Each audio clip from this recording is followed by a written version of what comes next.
Ayan, hello naman sa inyo. I am back. Okay, so yun na nga. I am just here to remind you again about Klook. Dahil baka nakakalimutan nyo nga ulit. Kasi nga, panahon na naman ng pag-travel at magsa-summer na naman, baka may bubuk kayo ng mga ganap. Anyway, ano ba yung Klook? Para sa mga hindi pa alam, Klook is an all-in-one platform for your travel-related bookings. Ano ba tong mga travel-related bookings na to?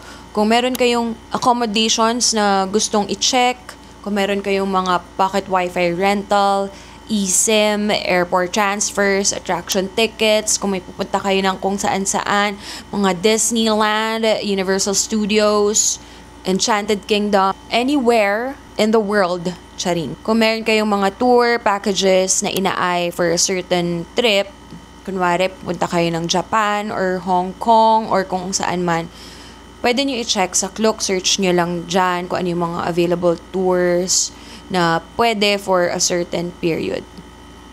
Ganun. Same goes with the accommodations. Madali na lang din yung platform kasi pwede nyo iset doon kung ano yung travel dates nyo, kung ano yung check-in date and check-out date. Tapos, lalabas na doon yung mga available hotels sa isang lugar kung saan man kayo pupunta. Ganun.